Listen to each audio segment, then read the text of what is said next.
বন্ধুরা, আপনি কি কখনো ভেবেছেন হযরত আদম আলাইহিসসালামের আগেই এই দুনিয়ায় কারা ছিল? আদম আলাইহিসসালামের জন্মের আগে এই পৃথিবীতে কি ঘটেছিল?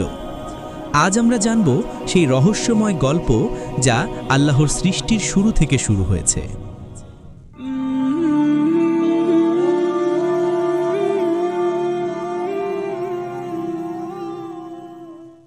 আল্লাহ তাআলা যখন আসমান ও জমিন সৃষ্টি করলেন, তখন তিনি প্রথমে আগুনের শিখা থেকে জিন জাতি সৃষ্টি করেন।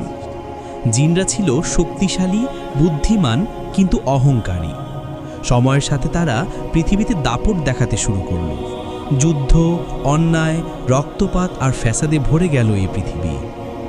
অবশেষে আল্লাহ তাদের অপরাধের কারণে তাদের উপর শাস্তি বর্ষণ করলেন।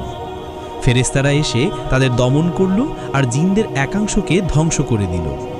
কেউ কেউ পালিয়ে গেল গভীর সমুদ্রের নিচে, কেউ আবার পাহাড় আর গুহার অন্ধকারে লুকিয়ে পড়ল। কিন্তু জিনদের আগেও এই পৃথিবীতে ছিল আরও কিছু অদ্ভুত মাখলুকাত, যাদের চেহারা আমরা কল্পনাও করতে পারব না। কেউ ছিল দুই মাথাওয়ালা, কেউ ডানাওয়ালা, কেউ সিংহের মতো শক্তিশালী, আর মুখ ছিল পাখির মতো। তারা আকাশে উড়ত, সমুদ্রে সাঁতার কাটত আর জমিনে বিচরণ করত। কিন্তু সময়ের পরিবর্তনে এবং আল্লাহর ইচ্ছায় একে একে তারা বিলুপ্ত হয়ে যায়। এরপর আসে জিন যুগ।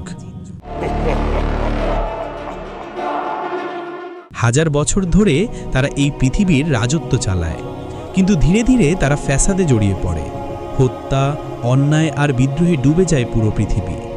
তখন আল্লাহ তাদের শাস্তি দিলেন, আগুন বর্ষণ করলেন আর তাদের থেকে জমিন ফিরিয়ে নিলেন। তারপর আল্লাহ তাআলা ফেরেশতাদের বললেন, আমি পৃথিবীতে আমার একজন খলিফা সৃষ্টি করতে যাচ্ছি। ফেরেশতারা অবাক হয়ে বলল, হে আল্লাহ, আপনি কি এমন কাউকে সৃষ্টি করবেন যে আবারও ফ্যাসাদ সৃষ্টি করবে আর রক্তপাত ঘটাবে? অথচ আমরা তো আপনার প্রশংসা ও তাসবিহ পাঠ করি। তখন আল্লাহ তাআলা উত্তর দিলেন, আমি যা জানি তা তোমরা জানো না।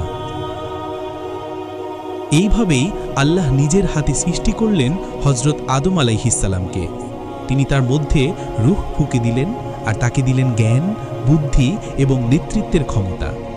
আদম আলাইহিসসালাম ছিলেন আল্লাহর প্রথম নবী, প্রথম মানুষ এবং পৃথিবীর প্রথম খলিফা।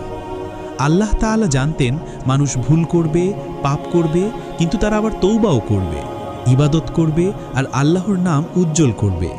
সেই কারণেই মানুষকে আল্লাহ নিজের প্রতিনিধি হিসেবে সৃষ্টি করলেন। এইভাবেই শেষ হয় জিনদের যুগ আর শুরু হয় মানবজাতির ইতিহাস।